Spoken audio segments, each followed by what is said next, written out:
A billionaire found triplets crying at a train station on Christmas Eve. When he discovered who they were, he started to cry. The icy wind cut through the air at King's Cross Station, the largest railway station in London. Jean-Pierre Lefebvre, a 60-year-old man with grey hair and an Armani overcoat, walked alone along the nearly deserted platform. His footsteps echoed in the silence of Christmas Eve, a bitter reminder of his loneliness. Jean-Pierre stopped abruptly, his blue eyes fixed on the twinkling lights of a small Christmas tree in the corner of the station.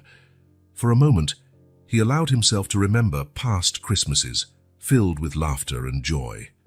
Now, all he had was his billionaire fortune and an empty mansion in Kensington. Suddenly, a sound penetrated his melancholy thoughts. Crying. Not the subdued crying of an adult, but the desperate sobs of children.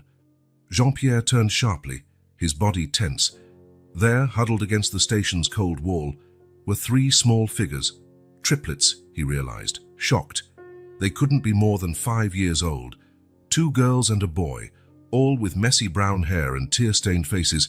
"Maman," whimpered one of the girls, her voice trembling with fear and cold. Jean-Pierre froze. His instinct screamed at him to step away, to call the authorities, and move on. After all, what could a lonely billionaire do with 3 abandoned children? But something stopped him.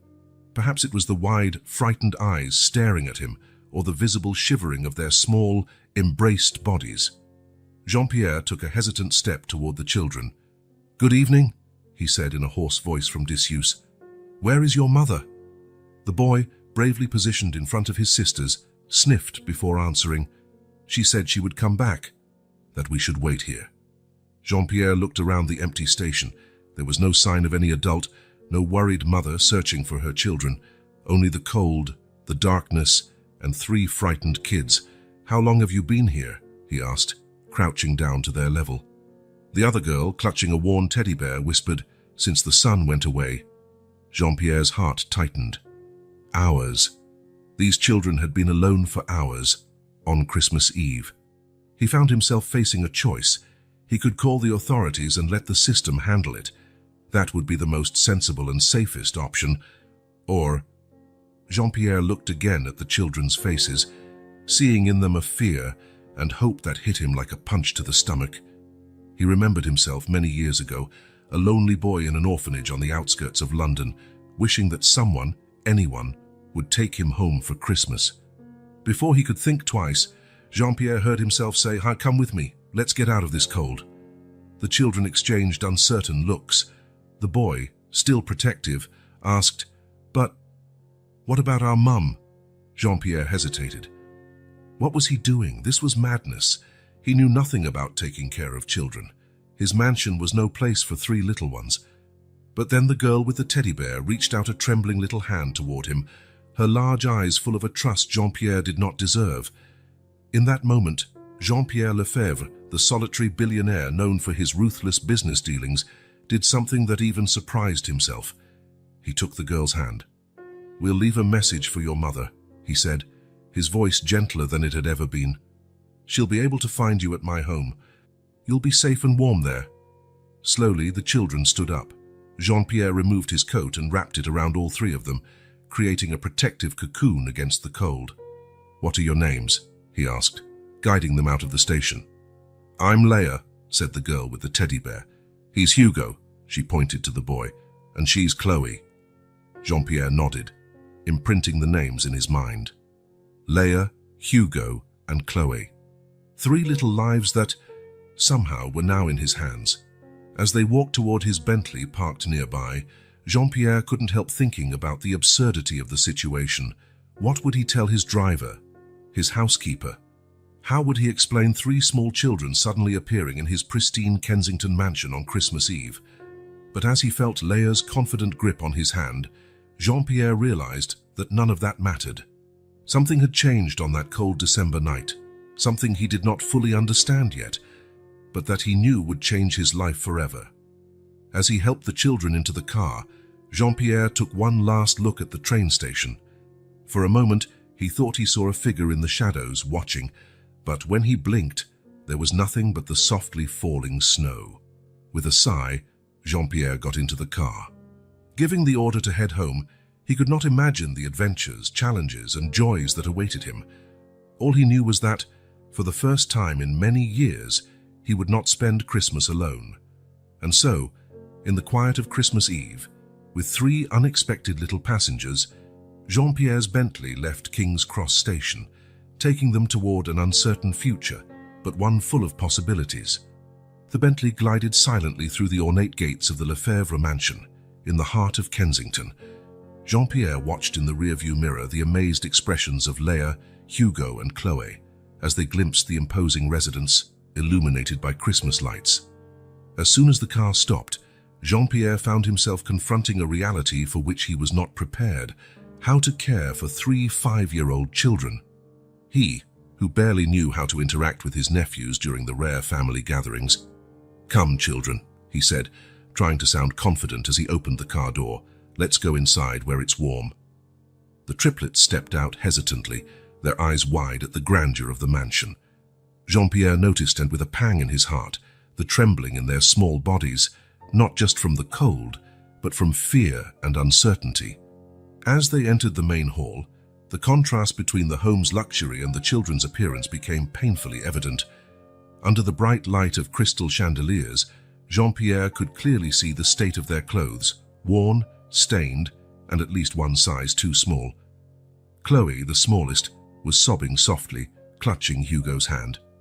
"I'm hungry," she murmured, her voice almost inaudible. Jean-Pierre felt a wave of guilt. Of course they were hungry. How many hours had passed since their last meal? "Matilda!" he called, his voice echoing through the house. The housekeeper, a middle-aged woman with a stern expression, appeared almost instantly, freezing at the sight of the children. "Mr. Lefebvre?" she questioned, confused. "Prepare something for the children to eat, please. And find some warm clothes," Jean-Pierre ordered, surprised by the firmness in his own voice. While Matilda hurried to carry out the orders, Jean-Pierre guided the children to the living room. The immense Christmas tree, decorated with expensive ornaments, seemed to mock the surreal situation. "Sit down," he said gently, indicating the Italian leather sofa. The children obeyed, their dirty feet barely touching the floor. An uncomfortable silence lingered in the air. Jean-Pierre realized he did not know how to talk to children. Fortunately, it was Leah who broke the silence. "Mister," she began, her voice trembling slightly, "when will Mum come to get us?" The question hit Jean-Pierre like a punch. He hesitated, searching for the right words. "Your mother, Amelia, right? She knows you're safe here. We'll contact her tomorrow morning." Hugo, the most skeptical of the 3, frowned, but she promised to come back. She would never abandon us.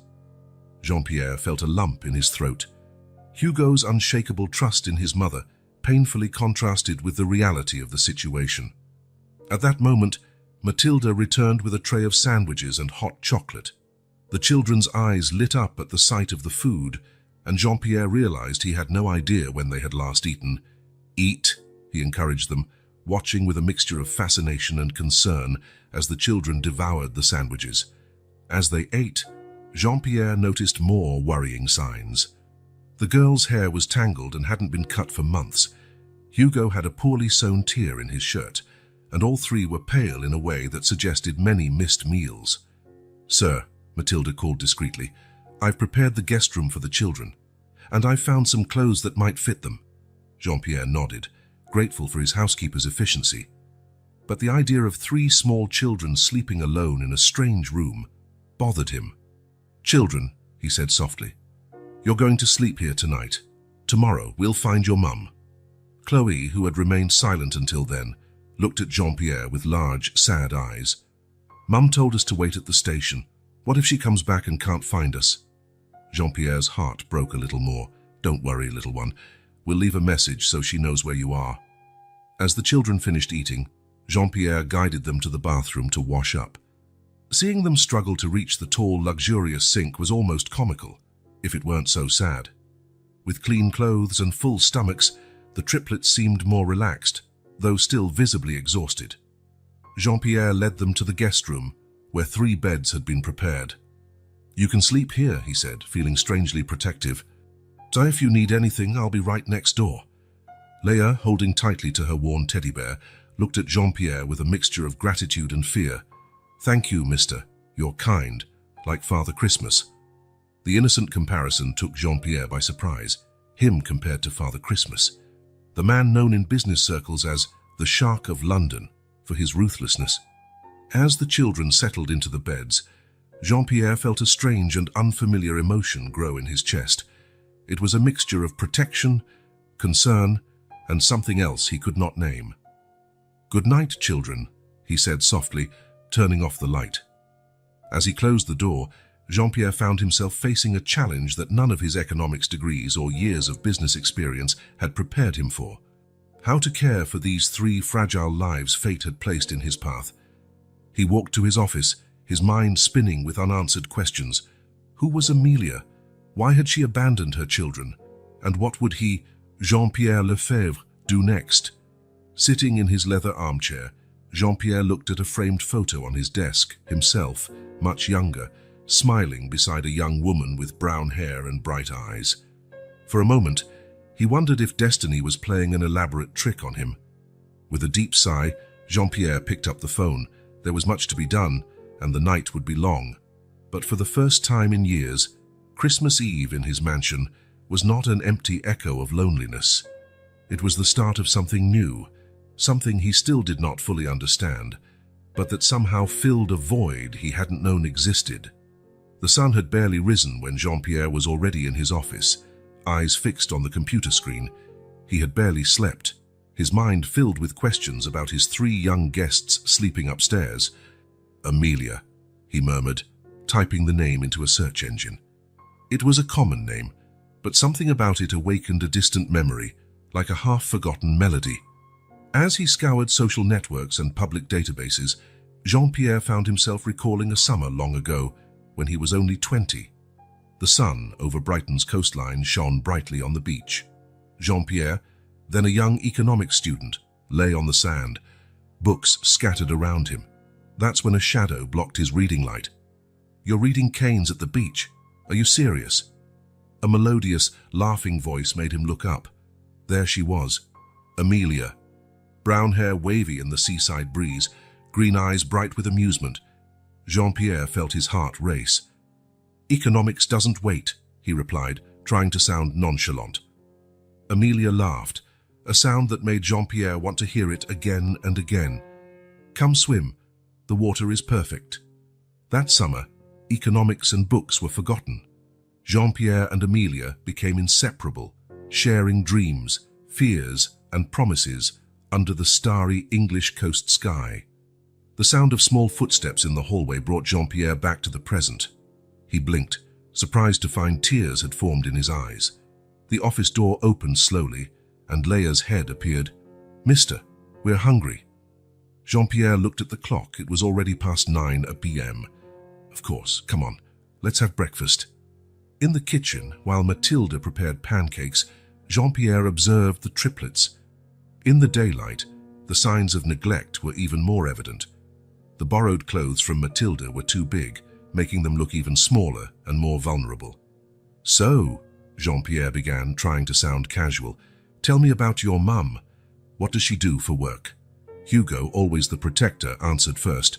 "Mum worked in a big store, but they fired her." "Yes," Chloe added sadly. "After that, we had to leave our apartment." Jean-Pierre felt his heart tighten. "And your dad, where is he?"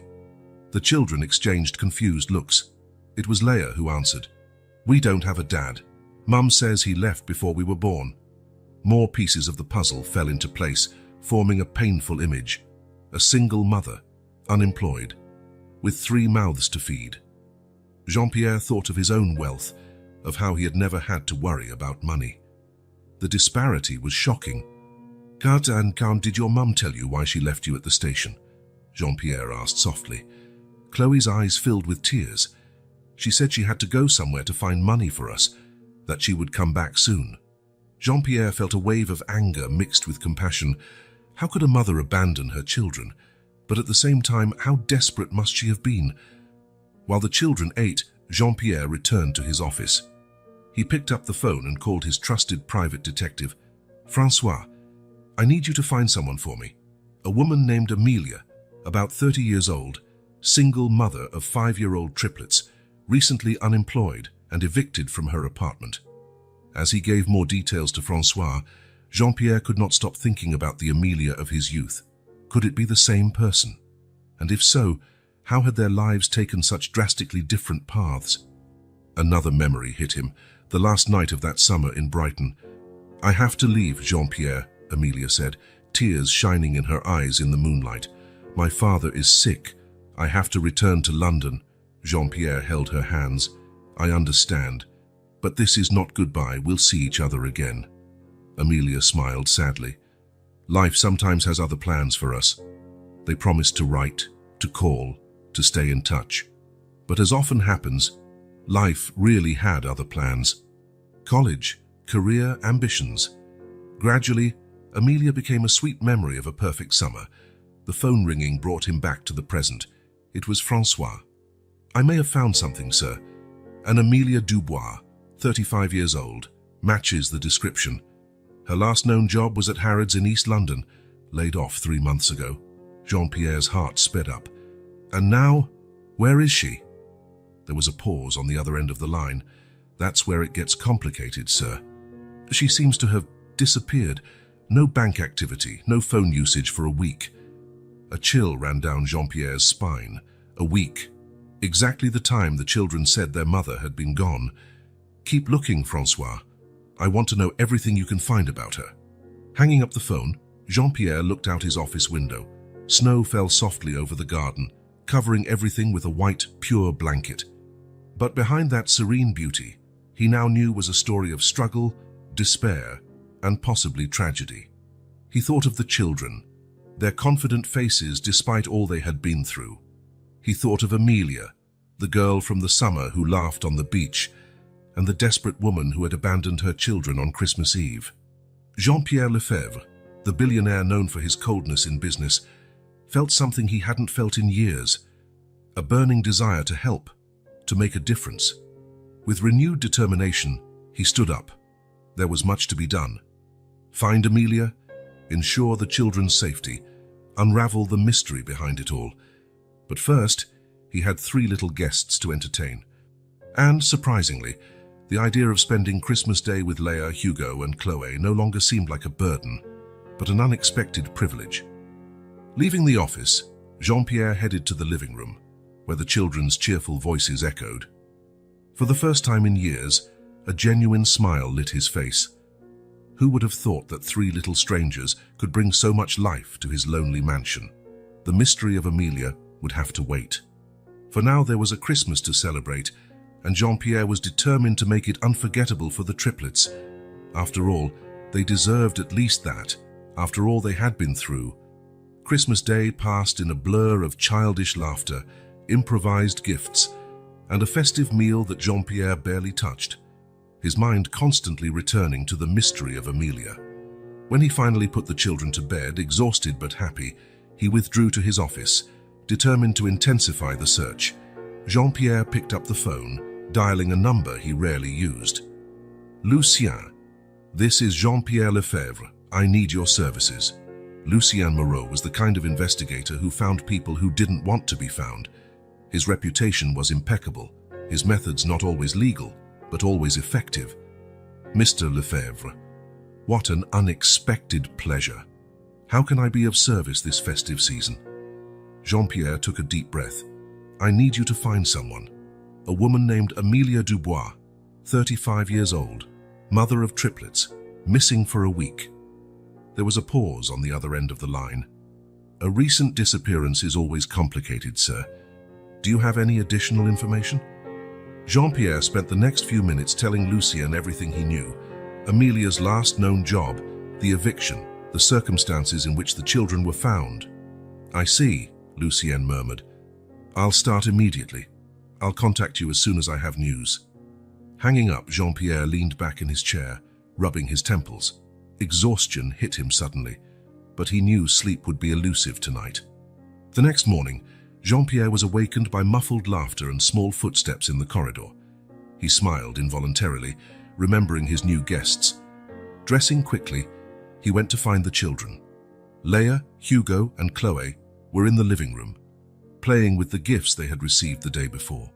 Jean-Pierre watched them for a moment, noticing how much more relaxed and happy they seemed than when he found them at the station. "Good morning, children," he said softly. "Good morning, Mr. Jean-Pierre," they replied in unison, their faces lighting up at the sight of him. During breakfast, Jean-Pierre decided to gather more information. "So, tell me more about your life with your mum. What did you like to do together?" Chloe's eyes sparkled. "So Mum used to read us stories every night, even when she was very tired." "Yes," Hugo added, "and on Sundays, she took us to the park when the weather was nice." Leia, always the most observant, spoke quietly. "But lately, Mum cried a lot when she thought we didn't see." Jean-Pierre felt his heart ache. The image of Amelia, alone and desperate, began to form in his mind.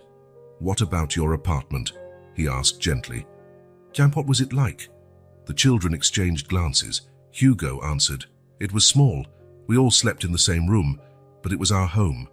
Chloe added, her voice sad, "Until the mean men came and told us to leave." Jean-Pierre frowned. "Mean men?" Leia explained. "They wore suits and looked angry. Mum cried a lot that day." "Eviction officers," Jean-Pierre concluded. The puzzle of Amelia's life was coming together, and the image was heartbreaking. At that moment, his phone vibrated. It was a message from Lucien. "Found some information.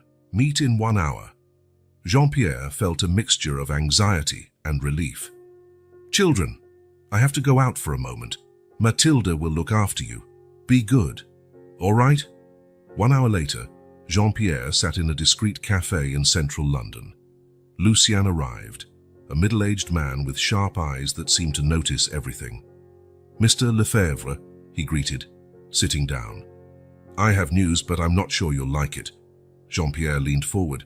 "Tell me everything." Lucien opened a folder. Amelia Dubois, 35 years old, single mother of triplets, laid off from Harrods 3 months ago due to staff cuts. Since then, she's taken odd jobs, but nothing stable. He paused, looking Jean-Pierre in the eye. "She has debts, sir. A lot of debts. Unpaid rent, consumer loans, medical bills." Jean-Pierre felt a knot in his stomach. "And now? Where is she?" Lucien sighed. "That's where it gets complicated. The last trace we have is from a week ago. She withdrew all the money from her bank account, a paltry sum, and disappeared."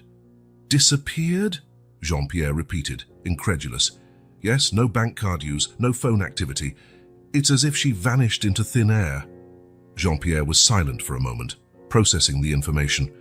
"Do you think something happened to her?" Lucien hesitated. "It's possible. But there's something else you should know. Before disappearing, she had contact with some, let's say, unsavory individuals." "What kind of individuals?" "The kind who lend money at extortionate rates, if you know what I mean." Jean-Pierre felt a chill run down his spine. Loan sharks.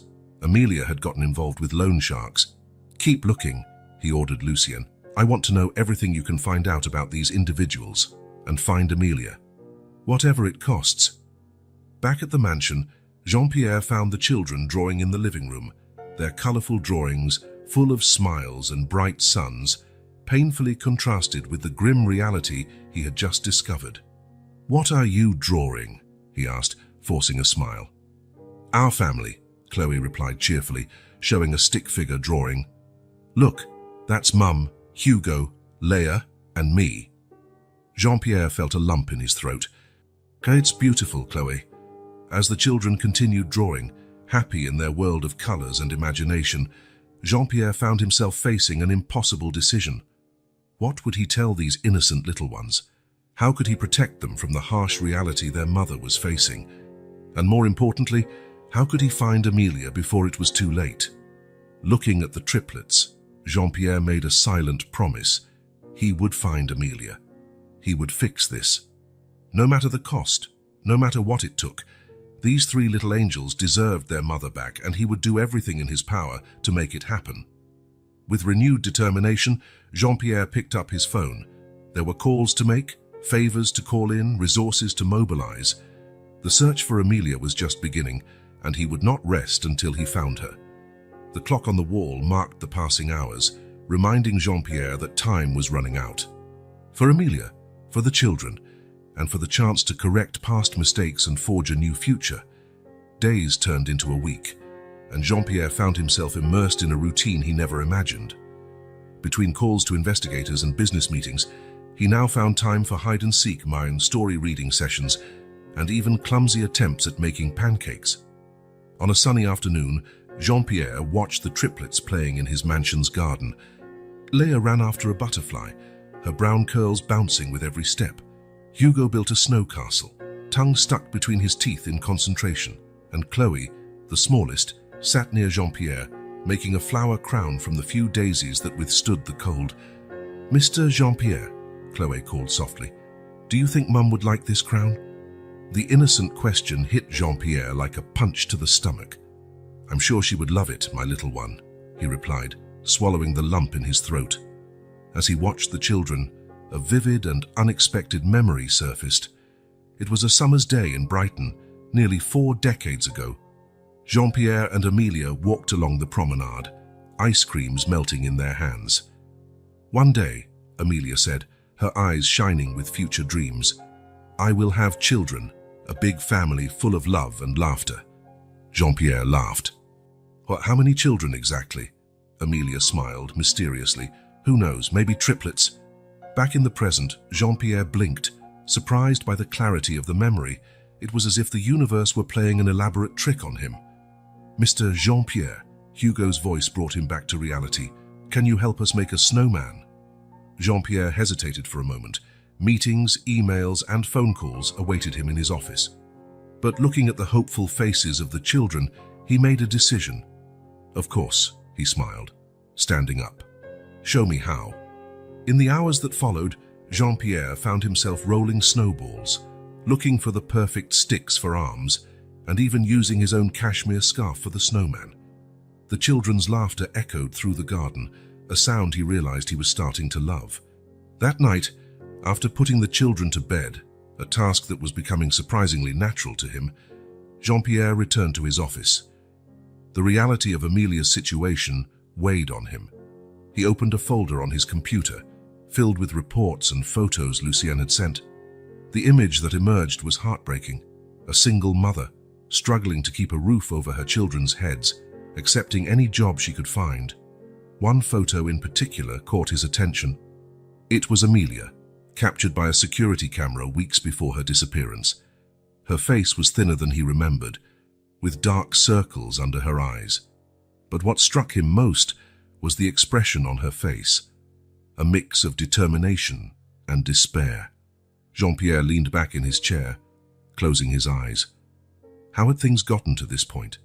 How had the cheerful, dream-filled girl he'd known turned into a cornered woman? Another memory surfaced. It was the last night of that summer in Brighton. Jean-Pierre and Amelia sat on the beach, watching the sunset. "I have to go back to London," Amelia said softly. "My father, he's ill." Jean-Pierre held her hand. "I understand, but this is not goodbye, right?" Amelia smiled, but there was sadness in her eyes. "Life sometimes has other plans for us, Jean-Pierre." Back in the present, Jean-Pierre felt a wave of guilt hit him. They had promised to keep in touch, but life, his studies, his rising career had gotten in the way.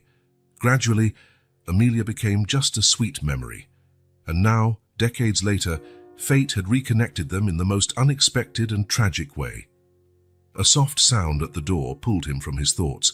It was Leah standing in the doorway, hugging her teddy bear. "Mr. Jean-Pierre," she called timidly. "I had a nightmare." Jean-Pierre stood immediately, going to her. "I'll come here, little one. It's okay." He picked her up, surprised at how natural the gesture felt. Leah rested her head on his shoulder, and he felt a wave of protectiveness wash over him. "Do you want me to tell you a story to help you fall back asleep?" he offered. Leah nodded, her eyes already heavy with sleep. Jean-Pierre carried her back to the bedroom, sitting on the edge of the bed. As he told an improvised story about a brave princess, who not coincidentally resembled Leah, he realized something fundamental had changed inside him. These children, who only a week ago were strangers, had somehow slipped into his heart. He could no longer imagine his life without Chloe's laughter, Hugo's curiosity, or Leia's sweetness. And with that realization came an even stronger determination. He would find Amelia, not just for the triplets, but also to correct past mistakes, to offer the help he should have offered long ago. When Leia finally fell asleep, Jean-Pierre remained there for a moment, watching all three. In their sleep, they looked so peaceful, so unaware of the adult world's dangers and complications. I promise you, he whispered, I will do everything to protect you and bring your mum back. Leaving the room quietly, Jean-Pierre returned to his office with renewed energy. There was much work to be done. Calls to make, favors to call in, resources to mobilize. The clock on the wall read midnight, but for Jean-Pierre, it was as if a new day were dawning. A day full of challenges, yes, but also possibilities, redemption, love. As he prepared for another night of investigation and planning, Jean-Pierre reflected on how his life had changed in just 1 week. The cold, calculating businessman had given way to someone who cared deeply, who was willing to move mountains for 3 little strangers and a woman lost in time. And for the first time in years, Jean-Pierre felt truly alive. The phone rang at 3 a.m., dragging Jean-Pierre from a restless sleep. He answered immediately, recognizing Lucien's number. Mr. Lefebvre, we've found her. Jean-Pierre felt his heart race. Where is she? In a women's shelter in North London. She registered there 3 days ago under a false name. Jean-Pierre closed his eyes, a mix of relief and anguish washing over him. Is she all right? There was a pause on the other end. Physically, yes. But she's fragile, sir. Very fragile. After more details, Jean-Pierre hung up, his mind spinning. Amelia was alive, she was safe, but why a women's shelter? What or who was she hiding from? Unable to go back to sleep, he went to the children's room. Silently, he opened the door and watched the triplets sleeping peacefully. In the soft glow of the lamp, he noticed for the first time how much Leia resembled Amelia. The same brown curls, the same delicate nose. It hit him like lightning. The pieces of the puzzle fit together with painful clarity. The children's age, the timing, the similarities. My God, he whispered, feeling his legs weaken. Jean-Pierre leaned against the wall, hot tears rolling down his face. The triplets were not just Amelia's children, they were his children too, his children. A sob escaped his throat, waking Chloe. The girl sat up, rubbing her sleepy eyes. Mr. Jean-Pierre, why are you crying? He approached the bed, gently stroking the girl's hair. It's nothing, little one. Go back to sleep. But as Chloe drifted off again, a long suppressed memory returned. It was the last day of that summer in Brighton, 1989. Jean-Pierre and Amelia were on the beach, the sunset painting the sky in gold and pink. I have to go, Jean-Pierre, Amelia said, tears in her eyes. My father is really sick. I have to return to London. Jean-Pierre held her hands. I understand, but this is not goodbye, right? We'll see each other again. Amelia smiled sadly. Life sometimes has other plans for us. That night, under the stars of the English coast, they gave themselves to each other for the first and last time. It was passionate, sweet and bittersweet, for both knew it was goodbye. The next morning, Amelia left for London. Jean-Pierre promised to write, to call, to keep in touch. But life, as Amelia predicted, had other plans. College, internships, building his financial empire. Gradually, Amelia became just a sweet memory. Back in the present, Jean-Pierre felt the weight of 35 years of regrets and missed opportunities. He had let Amelia leave that morning, not knowing she carried not only memories, but a new life inside her. With trembling hands, he picked up his phone and called Lucienne again. I need a paternity test, discreetly. Lucienne, used to unusual requests, did not question. Of course, sir. I'll take care of it immediately. In the hours that followed, Jean-Pierre wandered through the mansion like a ghost, his mind full of what-ifs. What if he had kept in touch? What if he had looked for Amelia over the years? What would his life have been like if he had known he was a father? When the sun rose, painting London's sky in pastel hues, Jean-Pierre sat in his office, staring at an old photo. In it, he and Amelia smiled at the camera, young and carefree on Brighton Beach. The sound of small footsteps pulled him from his thoughts. Hugo entered the office, rubbing sleepy eyes. "Mr. Jean-Pierre?" "We're hungry." Jean-Pierre looked at the boy, his son, he realized with a surge of emotion, and smiled softly. "Of course, my boy. Let's make breakfast." In the kitchen, as he prepared pancakes, a skill he had recently acquired that still surprised him, Jean-Pierre observed the triplets. Every gesture, every laugh, every look took on new meaning. How had he not realized before? Leia's smile, so like Amelia's. Hugo's determined eyes, reflecting his own. Chloe's insatiable curiosity, reminding him of himself as a child. "Mr. Jean-Pierre," Leia's voice brought him back to the present. "You look sad. Is something wrong?" Jean-Pierre felt a knot in his throat. How could he explain the complexity of the situation to these innocent children? "No, my dear," he replied, forcing a smile. "I was just thinking about how special you are to me." The words came naturally, and Jean-Pierre realized they were true. Regardless of the paternity test results, these children had already won his heart. The phone vibrated in his pocket. It was a message from Lucien. "Test confirmed. 99.9% probability. Congratulations, sir." Jean-Pierre felt the world spin around him. It was official. He was a father. Father of triplets. Father of 3 wonderful children who, by fate's whim, had come into his life in the most unexpected way. Looking at Leia, Hugo, and Chloe, Jean-Pierre felt a fierce determination grow inside him. He would find Amelia. He would fix the past mistakes. And above all, he would do everything in his power to protect and love these children, his children. "Children," he said, voice choked with emotion. "How about we go to the park today? Just the 4 of us." The triplets' faces lit up with radiant smiles, and Jean-Pierre felt his heart fill with a love he had never imagined possible. The road ahead would be difficult. There were explanations to be given, wounds to be healed, and a family to rebuild. But in that moment, watching his children laugh and play, Jean-Pierre knew he would face any challenge for them. The painful revelation of the past had opened the doors to a future full of possibilities. And for the first time in a long time, Jean-Pierre allowed himself to hope. Jean-Pierre's heart pounded as his car approached the women's shelter in North London. The narrow streets and worn buildings contrasted sharply with the luxury he was accustomed to. The reality of the life Amelia had led in recent years hit him full force. Parking the car, Jean-Pierre took a deep breath, trying to calm himself. The last 24 hours had been an emotional roller coaster, and he knew the hardest part was yet to come. "Mr. Lefebvre," a social worker, greeted him at the entrance. "Ms. Dubois is expecting you." Following the woman through the shelter's cramped corridors, Jean-Pierre felt the weight of 3 decades of secrets and regrets. Each step brought him closer to a confrontation he both feared and longed for. Finally, they reached a small visitation room, and there she was. Amelia.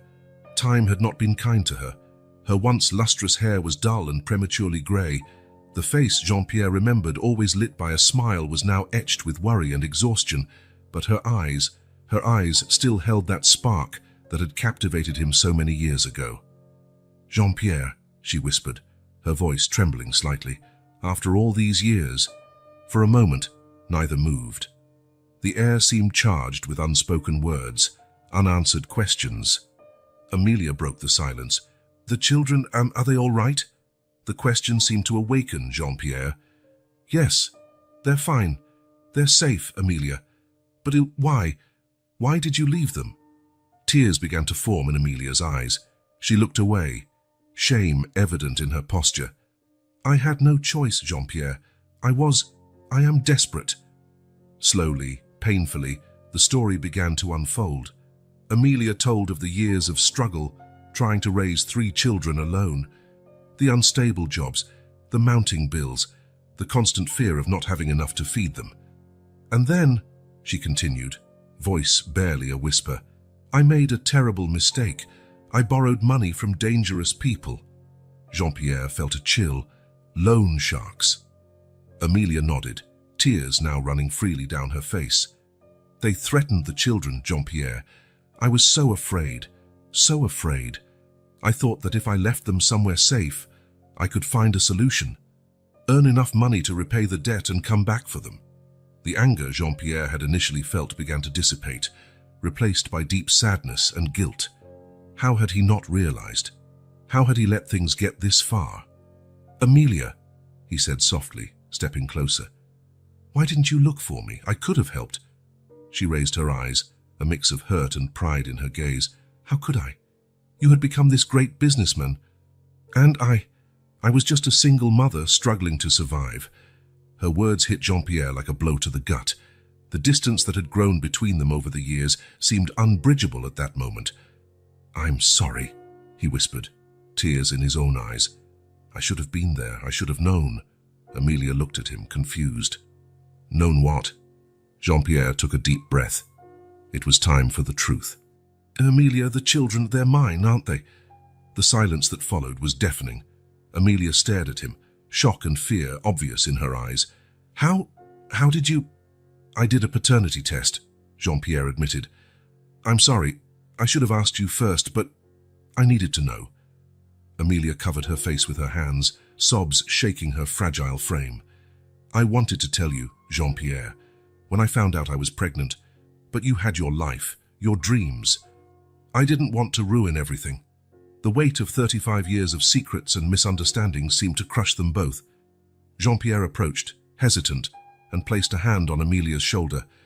We both made mistakes, he said softly, but now we have a chance to fix them. Amelia looked at him, her eyes filled with hope and fear. What do you mean? Jean-Pierre knelt before her, holding her hands. Let's go home, Amelia. Let's go home to our children. Together. For a moment, Amelia seemed to hesitate. Years of struggle and mistrust do not disappear overnight. But then, slowly, she nodded.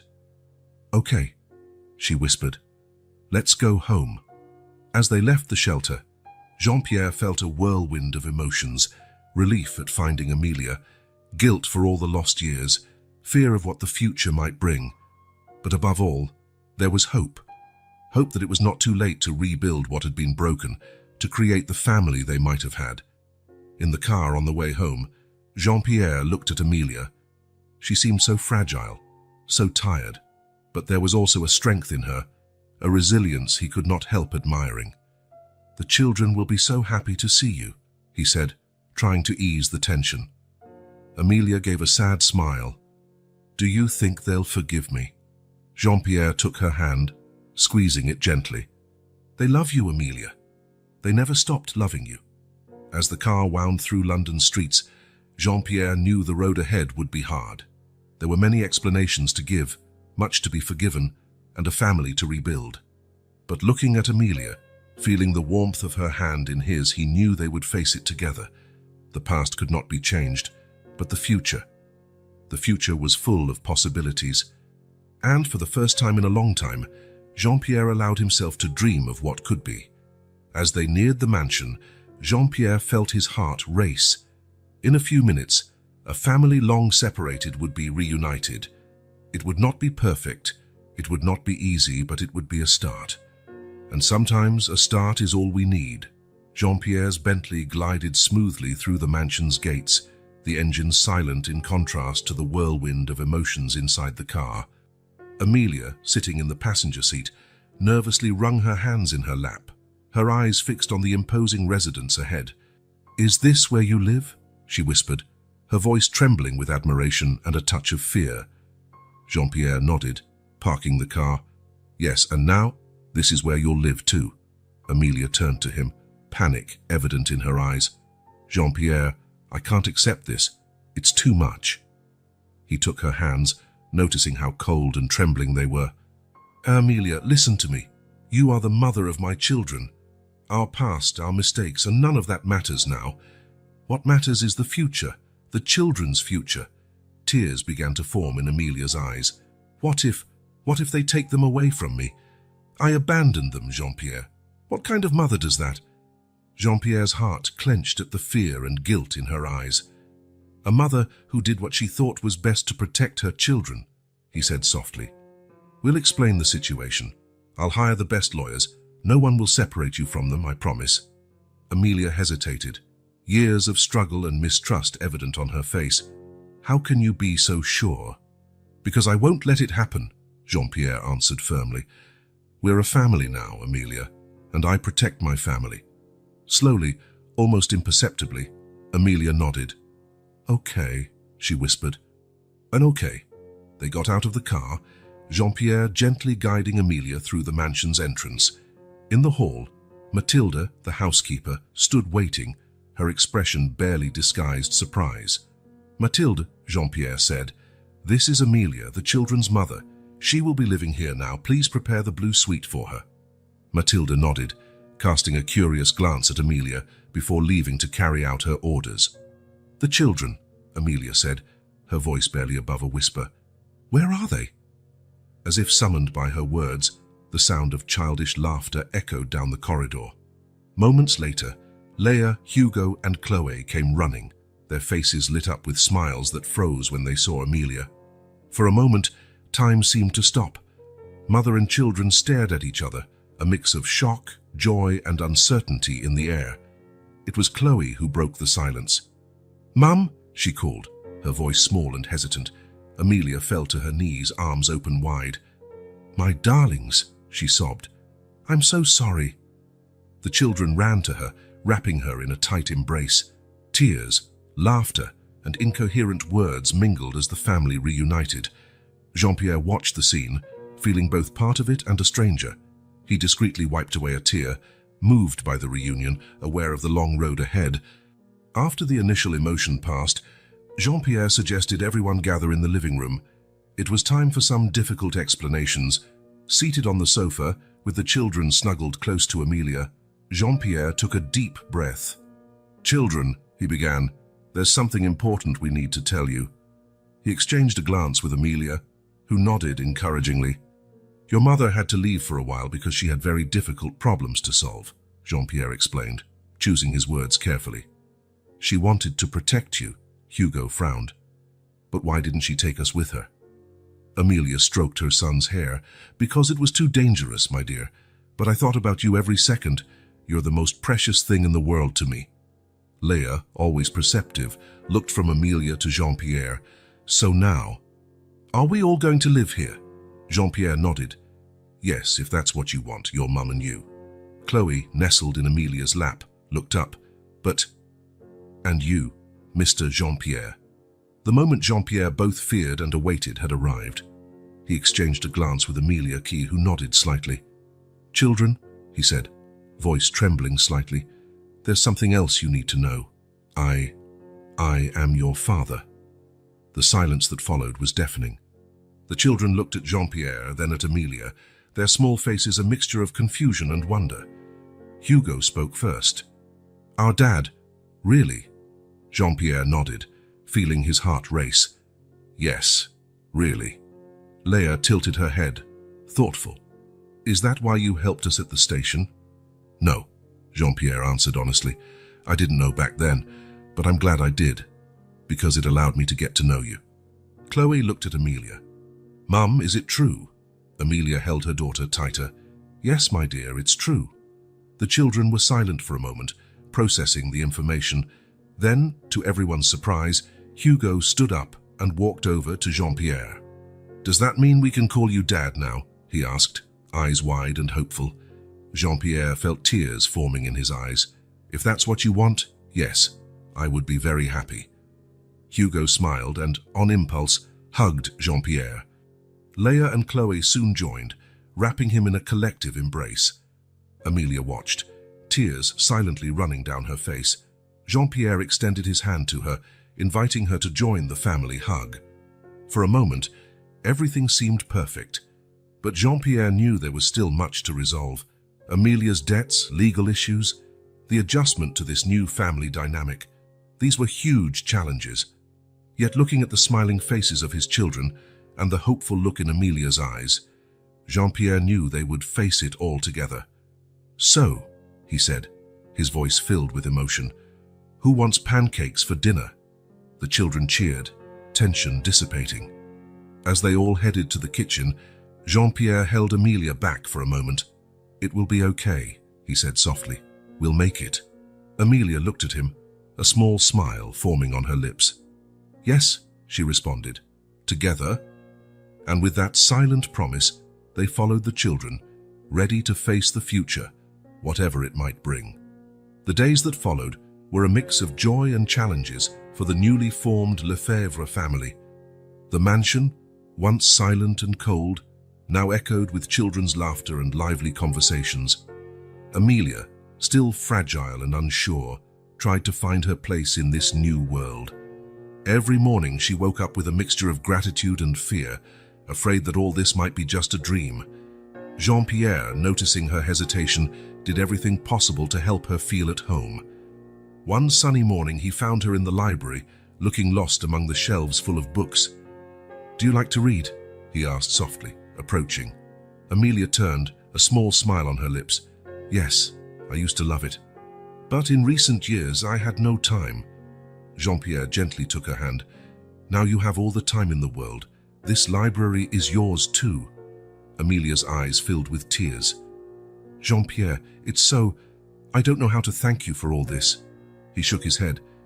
"You don't have to thank me. We're a family, Amelia. We rebuild together." Meanwhile, the children adapted to their new reality with youthful resilience. Leah, always observant, seemed to flourish under her mother's presence, following Amelia around the house, absorbing every moment. One afternoon, Jean-Pierre found them in the garden, Amelia teaching Leah how to make flower crowns. "Look, Dad!" Leah exclaimed, holding up a crooked but charming crown. "Mum taught me." Jean-Pierre's heart filled with joy at hearing Leah call him Dad so naturally. He joined them, marveling at how Amelia, despite all the hardships, still retained that gentle skill. Hugo, on the other hand, seemed torn between the joy of having his mother back and a new fascination with Jean-Pierre. The boy often appeared in Jean-Pierre's office, full of questions about business and the grown-up world. "Dad," Hugo asked one day, sitting in the chair across from Jean-Pierre's desk, "how do you get rich like you?" Jean-Pierre laughed, then grew serious. "Money doesn't bring happiness, Hugo. It's family, love, and the people around us that matter." Hugo frowned, thinking, "But money helps, right?" "Yes," Jean-Pierre admitted, "but it's only a tool. What matters is what we do with it." That conversation made Jean-Pierre reflect on his own priorities. For years, he had devoted himself exclusively to business, accumulating wealth at the cost of real connections and true love. Now, looking at Hugo, he wondered if it wasn't time to re-evaluate his choices. Chloe, the youngest, seemed to have trouble separating from Amelia. After years of absence, the girl clung to her mother as if afraid she might disappear again. One night, Jean-Pierre was awakened by sobs coming from the children's room. He hurried there and found Chloe in Amelia's arms, sobbing uncontrollably. "What's wrong?" he asked gently. Amelia looked at him, her eyes full of pain. "She had a nightmare. She dreamed I left again." Jean-Pierre sat on the edge of the bed, placing a comforting hand on Chloe's back. "Chloe, my darling, listen to me. Your mum is here now, and she won't leave again. I promise." Chloe looked up, her eyes red from crying. "You promise, Dad?" "I promise," he said firmly.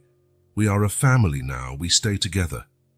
Slowly, Chloe calmed down, falling asleep in Amelia's arms. Jean-Pierre and Amelia exchanged a look, both aware of the long road ahead to heal the children's emotional wounds.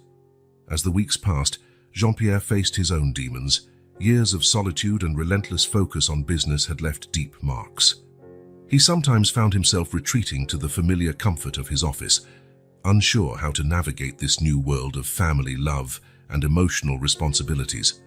One evening, after putting the children to bed, Jean-Pierre found Amelia on the balcony, looking at the lights of London.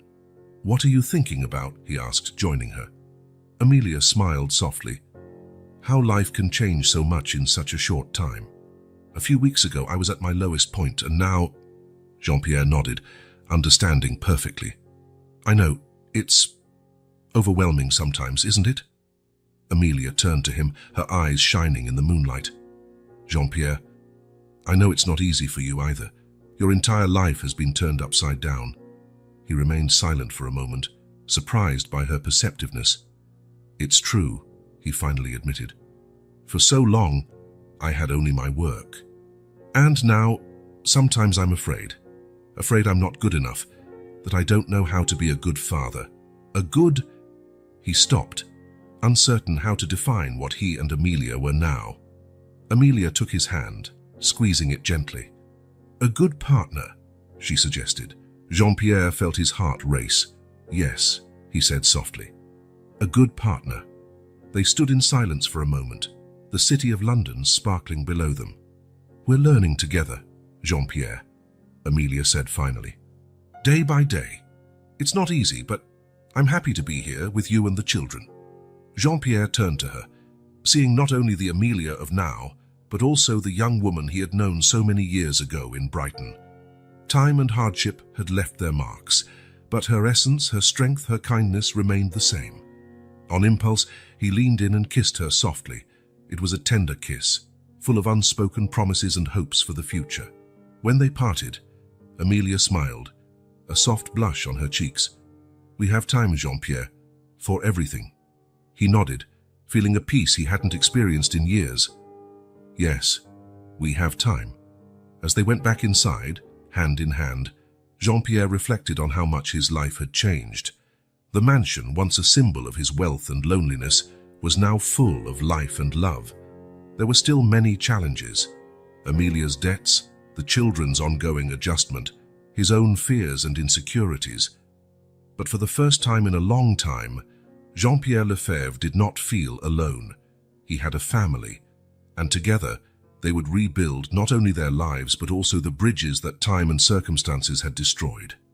Passing by the children's room, Jean-Pierre paused for a moment, listening to their soft breathing. A smile formed on his lips. Good night, my loves, he whispered, before following Amelia into their own room, ready to face whatever tomorrow would bring, no longer as a solitary man, but as part of a united and loving family. As the weeks turned into months, the Lefebvre family faced the challenges of their new reality. The mansion, once a symbol of lonely wealth, now pulsed with the life of a family in reconstruction. For Amelia, each day brought a mixture of gratitude and shame. While she marveled at the comfort and security Jean-Pierre provided, she struggled with feelings of inadequacy. One morning, Jean-Pierre found her in the kitchen, desperately trying to prepare breakfast for the children. Amelia, he called softly, noticing her frustrated expression. Is everything all right? She turned, tears in her eyes. I can't even make pancakes properly. How can I be a good mother if I can't feed my children? Jean-Pierre approached, placing his hands on her shoulders. Being a good mother isn't about making perfect pancakes. You're there for them. You love them. That's what matters, Amelia sobbed. But I abandoned them, Jean-Pierre. How can they ever trust me again? Day by day, he answered gently. That's how trust is rebuilt. And you are not alone in this journey. Encouraged by his words, Amelia began to find ways to reconnect not just with her children, but also with herself. She enrolled in art classes, rediscovered her love of reading, and slowly began to reclaim parts of herself that had been lost in her years of struggle. Jean-Pierre, in turn, faced his own challenges. Accustomed to making swift, decisive decisions in the business world, he now found himself navigating the turbulent waters of family emotions. One day, during a business meeting, his phone rang. It was the children's school. Mr. Lefebvre? Hugo was in a fight with a classmate. Could you come pick him up? Jean-Pierre felt a wave of panic. Dealing with corporate crises was one thing, but this. He apologized to his colleagues and rushed to the school. He found Hugo sitting in the principal's office, sporting a black eye and a defiant expression. Hugo, Jean-Pierre said, kneeling in front of his son. What happened? The boy mumbled. He said Mum left us because she didn't love us. I had to hit him. Jean-Pierre's heart tightened. He wanted to protect Hugo, to tell him he was right to defend his mother, but he also knew he needed to set an example. I understand why you were angry, he said carefully. How, but violence is never the solution. Next time, speak to a teacher or come to me, all right? Hugo nodded reluctantly. Jean-Pierre hugged him, feeling the child's small body tremble with bottled-up emotions. That night, after putting the children to bed, Jean-Pierre found Amelia in the library. "We need to talk to the children," he said. "Explain the situation in a way they can understand, so they can deal with questions and comments." Amelia agreed, tears in her eyes. "You're right. They deserve the truth." In the days that followed, Jean-Pierre and Amelia had honest, age-appropriate conversations with the triplets about the past, the difficulties, and the future. It was painful, but necessary. Meanwhile, the children flourished in many ways. Leia discovered a talent for piano, spending hours practicing on the grand instrument in the music room. Hugo immersed himself in the mansion's vast library, his insatiable curiosity finally finding fertile ground. And Chloe, the youngest, revealed a gift for painting, her colorful creations soon decorating the mansion's walls. But the emotional scars were still there, surfacing at unexpected moments. One night, during an apparently peaceful dinner, Chloe suddenly began to stuff food into her pockets. "Chloe, my dear," Amelia said softly, "what are you doing?" The girl, caught off guard, began to cry. I was saving food for later, just in case." The silence that followed was deafening. Jean-Pierre and Amelia exchanged anguished looks, the reality of the children's past food insecurity hitting them with full force. "My little one," Jean-Pierre said, pulling Chloe onto his lap, "you will never have to worry about food again, I promise you." While comforting Chloe, Jean-Pierre and Amelia realized healing would take time. Providing a roof and food wasn't enough. They needed to rebuild a sense of security and trust. As the months passed, the family dynamic began to stabilize. Jean-Pierre learned to balance his business responsibilities with his new role as a father.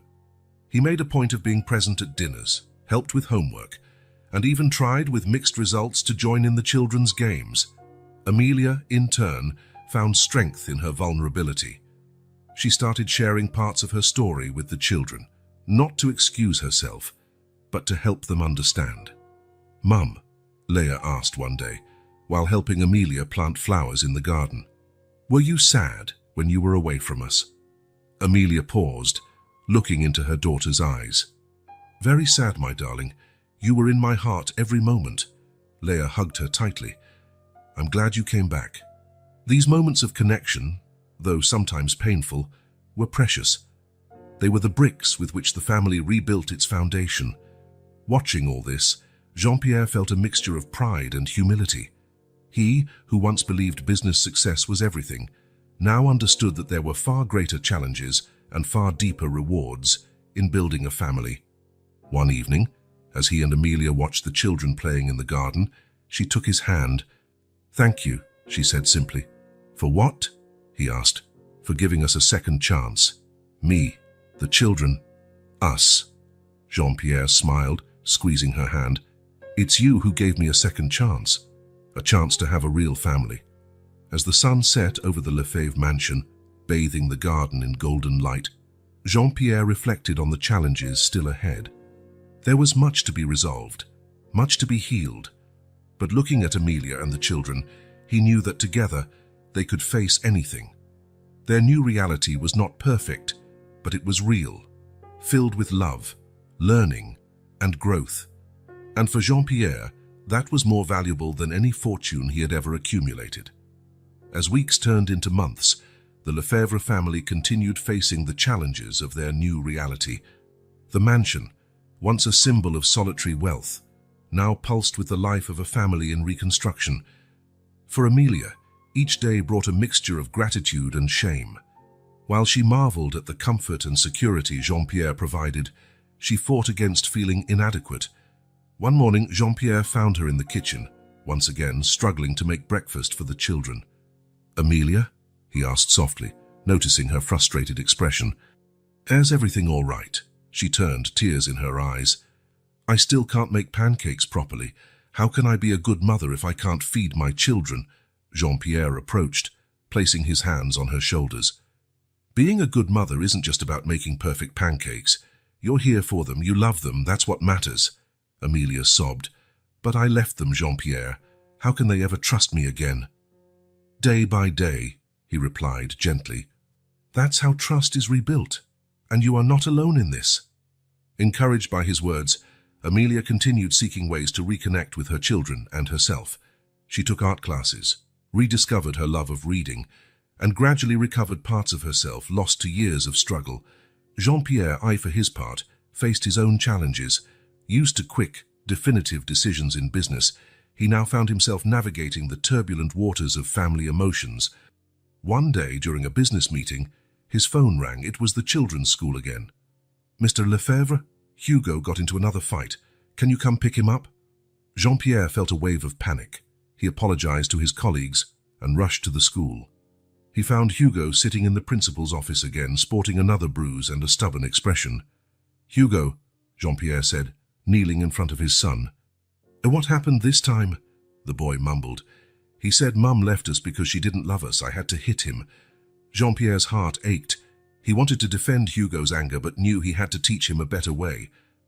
I understand why you were upset, he said carefully. But violence isn't the answer. Next time, talk to a teacher or come to me, okay? Hugo nodded reluctantly. Jean-Pierre hugged him, feeling the boy's pent-up frustration. That night, after putting the children to bed, Jean-Pierre found Amelia in the library once more. We need to talk to the children again, he said. Explain the situation more clearly, so they can handle questions and comments better. Amelia agreed, tears in her eyes. You're right, they deserve the truth. In the following days, Jean-Pierre and Amelia had more honest, age-appropriate conversations with the triplets about the past, the difficulties, and the future. It was painful, but essential. Meanwhile, the children continued to flourish. Leia improved at piano, Hugo devoured books, and Chloe's paintings brought color to the mansion's walls. But the emotional scars remained, appearing at the most unexpected times. One evening, during a quiet dinner, Chloe suddenly began hiding food in her pockets again. Chloe, my dear, Amelia said softly, what are you doing? Caught off guard, the girl began to cry. I'm saving food for later, just in case. The silence was heavy. Jean-Pierre and Amelia exchanged anguished looks, reminded again of the children's past hardships. My little one, Jean-Pierre said, pulling Chloe into his arms. You'll never have to worry about food again, I promise. While reassuring Chloe, Jean-Pierre and Amelia understood that healing would take time. More than material comforts, the children needed emotional security. As months passed, the family dynamic settled. Jean-Pierre balanced his business duties with fatherhood. He made a point of being present for dinner, helped with homework, and even tried to join the children's games. Despite his initial awkwardness, Amelia found strength in vulnerability. She shared parts of her story with the children, not to excuse herself, but to help them understand. Mum, Leia asked one day, as they planted flowers in the garden, were you sad when you were away from us? Amelia stopped, looking into her daughter's eyes. Very sad, my darling. You were in my heart every moment. Leia hugged her tightly. I'm glad you came back. These moments of connection, though sometimes painful, were precious bricks in the rebuilding of their family foundation. Watching it all, Jean-Pierre felt proud and humble. Once he believed business success was everything. Now he knew there were bigger challenges and greater rewards in building a family. One evening, as he and Amelia watched the children playing in the garden, she took his hand again. Thank you, she said simply. For what? He asked. For giving us a second chance. Me, the children, us. Jean-Pierre smiled, squeezing her hand. You gave me a second chance. A chance to have a real family.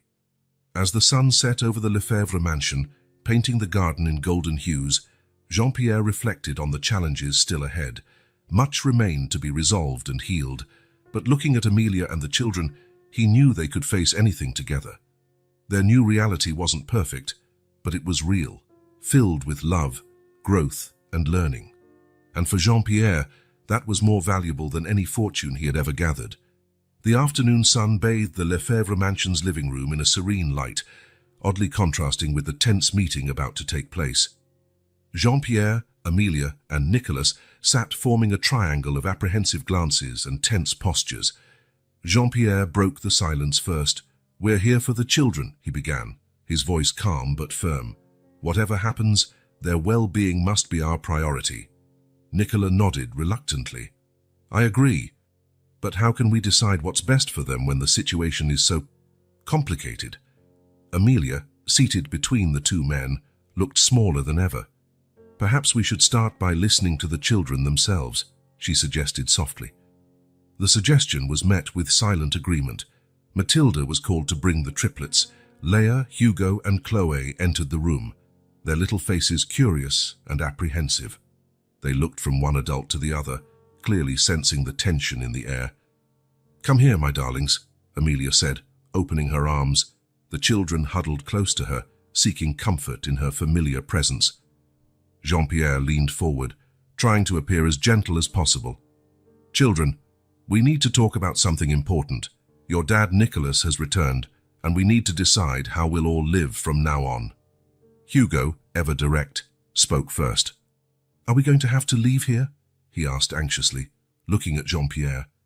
The question hit Jean-Pierre hard. The idea of losing the children was unbearable, but before he could answer, Nicholas intervened.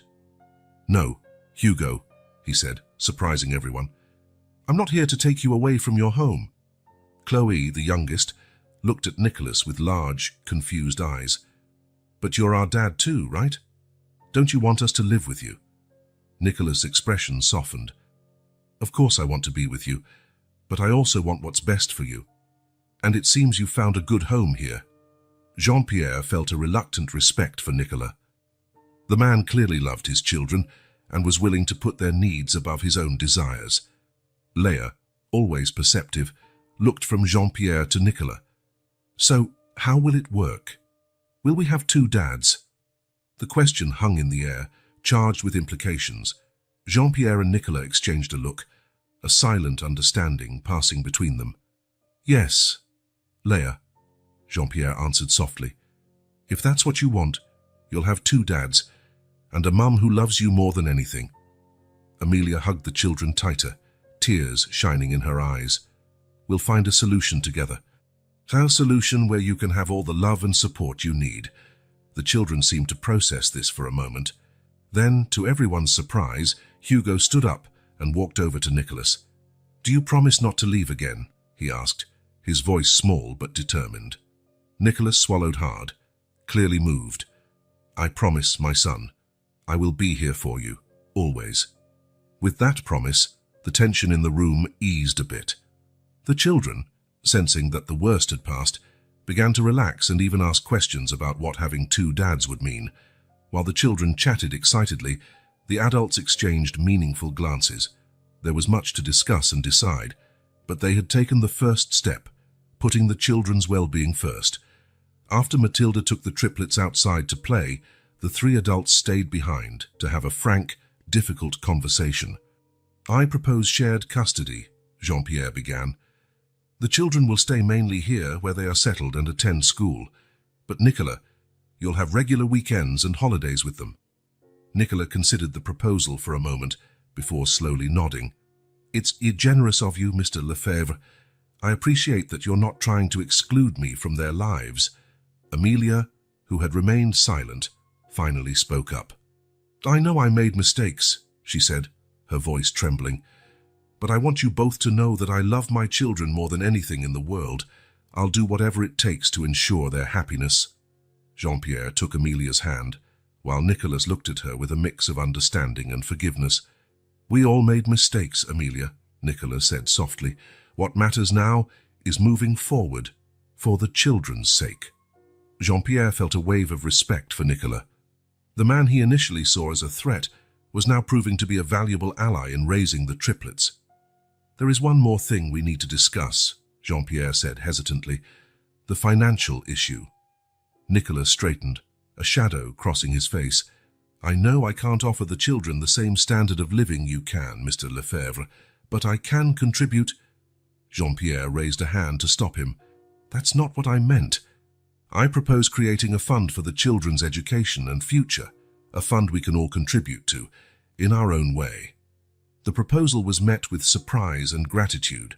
It was a way to level the playing field, so everyone felt equally important in the children's lives. As the afternoon progressed, they worked out the details of the arrangement, visit schedules, shared responsibilities, even plans for holidays and birthdays.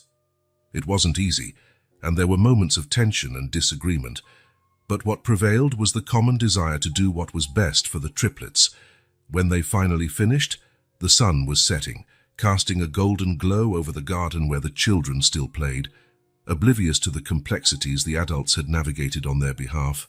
Nicholas stood up, looking out the window at his children. "Thank you," he said simply, turning to Jean-Pierre and Amelia. "Thanks for taking care of them when I couldn't, for giving them a stable home." Jean-Pierre extended his hand, and this time Nicolas accepted it without hesitation. "We're all their family now," Jean-Pierre said, "different perhaps, but united in our love for them." Amelia, tears in her eyes, embraced both men. "We'll make it," she said softly. "Together." As the three went outside to join the children in the garden, Jean-Pierre reflected on how far they had come in such a short time. From strangers to a family, from adversaries to allies. The road ahead would still be challenging, but for the first time since Nicholas had appeared at his door, Jean-Pierre felt true hope for the future. An unconventional family, certainly. But a family, united by love and determination to do what was best for three extraordinary children. The Lefebvre mansion glowed with thousands of Christmas lights, its welcoming warmth contrasting with the December chill outside. It was Christmas Eve, exactly 1 year after that fateful encounter at King's Cross Station that had changed so many lives. Jean-Pierre stood by the living room window, watching the snowflakes fall softly. The sound of children's laughter and animated conversations filled the air, a symphony of joy that still surprised him sometimes. "What are you thinking about?" Amelia's gentle voice pulled him from his thoughts. She joined him by the window, her eyes shining with a happiness he had never seen before. Jean-Pierre smiled, taking her hand. "I was thinking about how much our lives have changed in a year. It's almost unbelievable." Amelia nodded, her gaze drifting around the room. Leia sat at the piano, playing a Christmas melody, while Hugo turned the pages of her sheet music. Chloe, sitting on the floor, drew what looked like a portrait of the entire family, tongue between her teeth in concentration. And there, helping Chloe choose colors, was Nicolas. The man who, a year ago, had been seen as a threat, was now an integral and welcome part of the family. "You know," Amelia said softly, "a year ago I was at rock bottom. I thought I had lost everything, and now," Jean-Pierre squeezed her hand gently, "and now you've regained your strength. You went back to university. You started writing. You are incredible, Amelia." It was true. In recent months, Amelia had blossomed. With Jean-Pierre's support and financial security, she returned to university to finish her literature degree. She also began writing a book about her experiences, hoping to help other mothers in difficult situations. "Dad, Mum!" Hugo's excited voice called them over. "Come see Chloe's drawing." Jean-Pierre and Amelia joined the group at the center of the room. Chloe proudly held up her drawing, a colorful, lively portrait of the entire family. "Look," she pointed, "that's all of us. Dad Jean-Pierre, Mum, Dad Nicholas, Leia, Hugo, and me."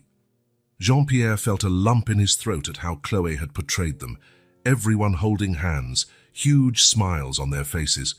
It was a vision of family he never imagined for himself, but now could not imagine living without. Nicholas stood up, placing a hand on Jean-Pierre's shoulder. "It's amazing how things have evolved, isn't it?" he said, smiling genuinely. Jean-Pierre nodded. The journey hadn't been easy. There had been moments of tension, jealousy, and doubt, but through open communication, commitment, and unwavering focus on the children's well-being, they had found a balance. "I'm grateful we overcame our differences," Jean-Pierre replied. "The children deserve to have everyone who loves them in their lives." The sound of bells interrupted their conversation. Matilda entered, announcing that dinner was ready. As everyone headed to the dining room, Jean-Pierre reflected on how much his life had changed. A year ago, he was a lonely man focused only on business and wealth. Now, he was part of a vibrant, loving family. The dinner table, once a symbol of his solitude, now overflowed with life. Dishes passed from hand to hand, conversations and laughter intertwined, and love was almost palpable in the air. "I'd like to propose a toast," Jean-Pierre said, raising his glass. All eyes turned to him. "To our family. Unconventional, perhaps, but filled with love and mutual support." "To our family," everyone echoed, glasses clinking in celebration. After dinner, while the children played with their new presents, the adults gathered on the veranda, watching the snow fall over London. "So," Nicholas began, "what are our plans for next year?" Amelia smiled. "I'd like to finish my book. And maybe start thinking about going back to work." Jean-Pierre looked at her proudly. Seeing Amelia regain her confidence and independence was one of the greatest joys he experienced this year. "And you, Jean-Pierre?" Nicholas asked. Jean-Pierre thought for a moment. "I think it's time to reassess my professional priorities, spend more time with the family, maybe even consider charity work." Amelia took his hand, her eyes shining with love and admiration. "You've changed so much in a year," she said softly. "We've all changed," Nicholas added. "For the better, I think." They stood in silence for a moment, contemplating the year that had passed and the future that lay ahead. Suddenly, the veranda door opened and the triplets ran out. "Dad, Mum, Dad, Nicholas!" Leia called excitedly. "Can we build a snowman, please?" The adults exchanged smiles, each remembering how far they had come. "Of course," Jean-Pierre replied. "Let's all go together." As they prepared to go out into the snow, Jean-Pierre observed the scene around him. Amelia helping Chloe with her coat, Nicolas tying Hugo's scarf, Leia bouncing with excitement. This was his family now. Imperfect, unconventional, but full of love and possibilities. When they finally stepped into the snow-covered garden, Jean-Pierre felt a peace he had never known before. The sound of the children's laughter, the sight of Amelia and Nicholas working together to form the snowman's base, the warmth of the love surrounding them, all of it was more precious than any material wealth he had ever possessed. As he rolled a snowball for the snowman's head, Jean-Pierre made a silent promise. He would do whatever it took to protect and nurture this family destiny had given him. To be the father the children deserved, the partner Amelia needed, and even the friend Nicholas had become. The night advanced, but no one seemed to notice the cold or the late hour. They were all absorbed in the moment, creating memories that would last a lifetime. Finally, with the snowman finished and decorated with an old hat and a colorful scarf, the family gathered to admire their work. "This is the best snowman in the world," Chloe declared proudly. "I like our family," Hugo added, "different but perfect in its own way." Jean-Pierre felt emotion overflow in his heart. From the corner of his eye, he saw Amelia wiping away a tear, while Nicholas smiled broadly.